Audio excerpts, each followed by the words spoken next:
In September of 2012, in the early days of my current startup, I woke up in a sleeping bag on the floor of a music studio in Palo Alto, California. And my co-founder Gene and I set out to tackle a new market. This was a new buzzword called the Internet of Things, the next shift in computing. Now, it turns out actually 87% of people don't know what the Internet of Things means. So let me tell you. As you've heard earlier tonight, the Internet of Things is connecting everyday objects around us, like our lights and our locks, our appliances, and our homes. And there's just one problem with this market. Before you can experience what an Internet of Things is, you actually first have to go out and buy an internet-connected thing. And why would you go buy an internet-connected thing if you don't know what value it can add to your life? So on that morning of September in 2012, the idea that I woke up with would solve this problem, this chicken and egg problem, by giving you a thing for free that you don't actually have to go out and buy. How did we do this? I came up with an idea for an app which could reimagine spare smartphones and tablets into free internet security cameras. The technology that my team built was amazing. You could actually use this to watch live whatever's happening back at home while you're anywhere in the world. You can get motion detection videos, and it's all automated in a way that you don't have to be watching your video feed all day long, because no one wants to do that. And you can also talk back to the people and the pets who are nearby your camera. So finally, in an Internet of Things, this was a thing, and you could get it for free. Now, as soon as we got it out there and started hearing the stories from our users, I realized that my original perspective on this market was all wrong. We had created a new thing, but I soon found out that the Internet of Things is actually not just about things. So while I was enamored with how cool it was to check in on my house from anywhere in the world, the stories that we were getting from our users were really about how they were connecting with other people and their pets. And this thing they had, this app, was just a way to connect with what mattered most to them. So early on, one parent had a quadriplegic daughter, and this app gave her the confidence to go to the grocery store for just a little while and leave her daughter independently at home. We had another woman who today is up to 12 cameras, and she uses this at work to keep an eye on her 80-year-old mother who has dementia. One of my favorite users, Jerome, actually passed away earlier this year, but he used this app to unravel a string of elderly abuse cases in his assisted living facility in Rochester, New York. So these are people who were desperate for solutions, and so much so that they found and they downloaded an app off of the App Store to help them stay safe and stay connected. And all these stories made me realize that what matters most is not about the gadgets. It's not about the technology. This new world that we're entering today is really all about the people, not the things. And ahead of us, we are facing a looming crisis. As the 78 million baby boomers age, the number of people who need to be cared for is going up much faster than the number of caregivers who can supply that care. By 2035, the number of people over the age of 75 in the United States living alone is going to nearly double. And this lack of supply for care and the high demand for care is going to naturally dictate that the cost of care is going to continue to skyrocket. And this problem is going to affect every single person in this room. And the problem is actually much worse in China. In China, they're about to have as many seniors as the United States has people. It is prohibitively expensive for most people to afford the cost of professional care. Now, who usually pays for this? It's the family caregivers, right? The family caregivers are actually going to drive this market. So we surveyed and interviewed a few hundred of our users and found that these family caregivers are primarily concerned about safety-related things like falling. But they actually have a lot to think about. They just got done raising their own kids, and now they're being sucked back into caring for their parents. When are they going to have time to live their own lives? And most family caregivers here in the United States actually live over 100 miles away from the ones that they are caring for. These are people who want help, and they want support, and they don't want to feel guilty about not doing enough, but they just can't afford the cost of professional care. Caregivers across the country are getting burned out, plain and simple. And that's leading to a decrease in quality of care, and that's leading to higher medical expenses. Now, the senior, on the other hand, even though they are losing their eyesight and their hearing and they have arthritis, they're not so concerned about the risks that they face, but they do feel the strain of psychological challenges. They can feel lonely, but they also don't want to be a burden on the rest of their family. Now, one person told me that her father actually fell in the kitchen and broke a bone. And he had his emergency button right there with him, but he didn't want to be a burden on his family. It was days before somebody actually found him on the ground. And he was embarrassed about the situation, and he did not feel compelled to press that button. If you map the caregivers and the seniors to Maslow's hierarchy of needs, you'll find that the caregivers are primarily concerned about the stuff at the bottom of this triangle. And I see it's washed out here, but let me describe. The caregivers are concerned about physiological needs like safety, like food and water. Did Dad take his medicine this morning? Did Grandma get out of bed? And safety. There was actually a woman who stopped me in the streets of Bellevue, and she was frantically asking me, "Have you seen my mother?" Now, I had no idea what this woman's mother looked like, but we searched for about a half hour to 45 minutes. Her mother was actually found on the wrong floor of an apartment complex trying to get into an apartment that looked identical to hers. Those are the problems that the family caregivers are facing. It's really about safety.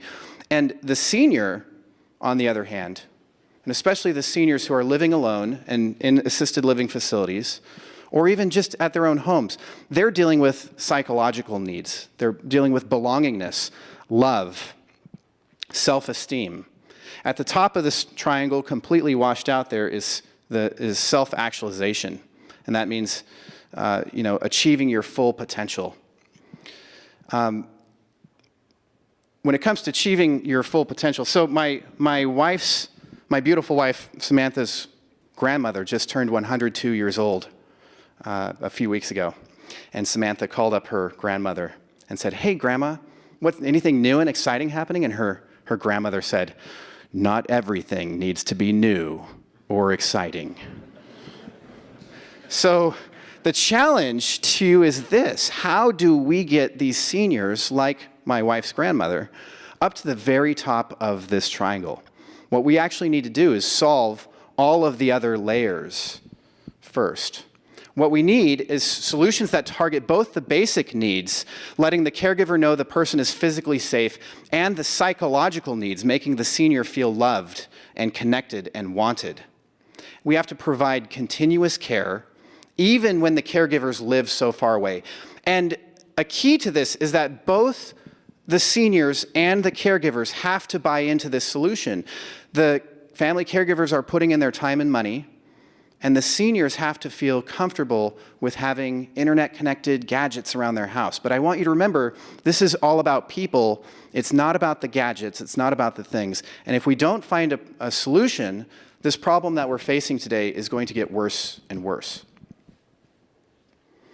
Now, some people believe that the Internet of Things will come to save us with connected sensors and devices and robots. And we know how that story turns out, at least in today's world. So the people who think the Internet of Things is the answer are only partially right. But the Internet of Things can't solve everything. You see, everyone who's taking an engineering approach to this market is focused only on the bottom of Maslow's triangle, which is definitely important. Activity sensors can tell you if a loved one is getting out of bed or physically alive. There's connected pill boxes, which can remind a senior to take their medicine, and then remind their family caregivers that they didn't take their medicine. And entry sensors can notify you if grandma with dementia is wandering off again. And then there's temperature sensors and gas meters that can detect if the stove has been left on too long and automatically shut things off. But those are good use cases, and you have to go beyond that. Because in order to deliver on both the physical needs of the family caregivers and the psychological needs of the seniors, you have to include people. And you have to form new connections between people that deliver love and self-esteem. You have to go beyond the things. That says love and esteem, by the way. So so if you start with Internet of Things, you actually quickly realize it's not good enough. Even the name Internet of Things is not good enough. Let's break that down. First, you have Internet, which is like your central nervous system, connecting stuff from point A to point B. And then you have things, which is like my hand, able to sense and control the environment around me. So there you have it. That's basically the Internet of Things. It's a hand. It can sense and control, and it has some nerves. Now, I'm convinced that this was predicted in the mid-1950s when the Addams Family unveiled their character called Thing T Thing. Do you really want Thing taking care of your parents when they get older? So the obvious question here is, what's missing? Where is the brain in all of this? Well, it turns out the brain is in cloud computing. Computers in some far-off land, or even maybe in a router locally, but it's running applications, bots, in the background of your life, and adding a layer of intelligence to all of these things. Cloud computing actually enables us to add thoughts to things. And since the phrase Internet of Things is literally missing a brain, I personally prefer the phrase ambient computing, which is a term coined in the late 90s. So for example, with the data flowing from activity sensors around the home, today we have the ability to learn a person's patterns and behaviors and know if those patterns are changing or breaking unexpectedly. You can't do that without adding thoughts to things. And if you look at the history of the internet, it started out with a similar, very heavy engineering focus. But it evolved with it a set of killer apps. The killer apps were all social. And these apps centered around connecting people together in new ways. And next came mobile. And again, the killer apps for mobile were all social. And they enabled people to connect together throughout the day and on the go. They were killer apps because they went viral, and they were viral because they were social.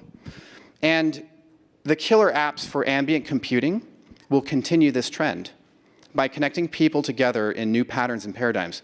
And for seniors, socialization is a key to healthy aging, and it allows people to stay in touch in deeper and more meaningful ways. And these killer apps for ambient computing will actually empower humans to act differently. And later, this stuff is going to evolve beyond smart homes into smart cities. And just to be overtly clear, smart cities are not about boring stuff like traffic and streetlights and plumbing. Any truly smart city will have with it a foundation and a framework for providing care. And everything that we are doing today in the Internet of Things market is a subset of providing that care. So to wrap this up, I believe there are really three main components to any solution that's going to solve these care problems. And the first is a feeling of connection. It's this feeling of connection that will make these killer apps that are social, that are viral, feel like a gift to seniors instead of a privacy invasion. Caring and sharing is actually a viral activity. And memories are one way to generate that feeling of connection. A single memory can actually engage multiple generations of a family. Over this past summer, we studied 26 families, or 26 people for an average of 15 days per family. And sharing over 200 pictures and videos and audio clips across multiple generations of their families. And the content they shared ranged from old family photos to vacations and holidays, pictures of food, and everyday events and everything in between. And what we learned was astounding. What started off as a study ended up becoming a daily ritual for some of these families. The seniors felt more connected.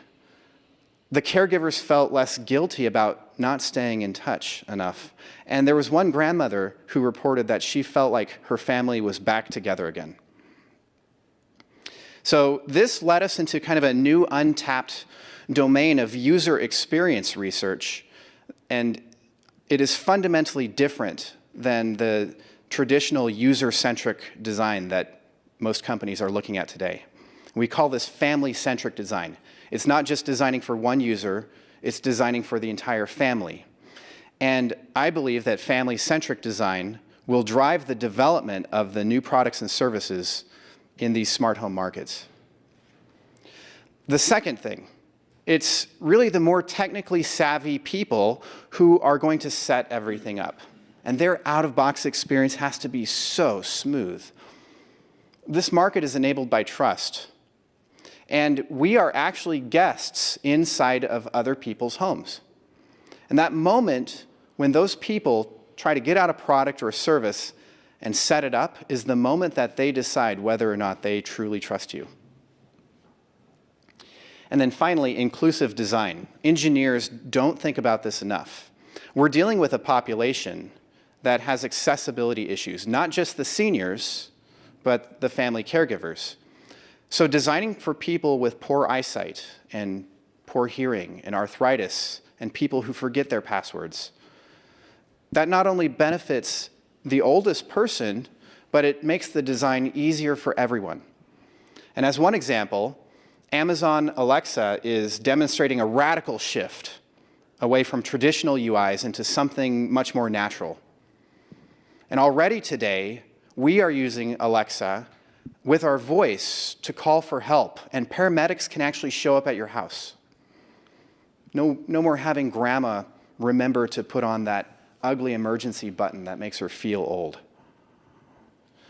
So this care problem is today the biggest problem with smart homes that needs to be solved, and it's completely open-ended. The stakes are too high, and each one of us are going to be affected by this. And everything that we're doing today in the Internet of Things market is a subset of this problem. It's a component that will be a part of this overall solution. The technology is here in various shapes and forms, and the opportunity is enormous. But this is too big for any one person or company to do alone. We all need to come together to create the right solutions. But I want you to remember that this is all about people. This is not about things. Thank you.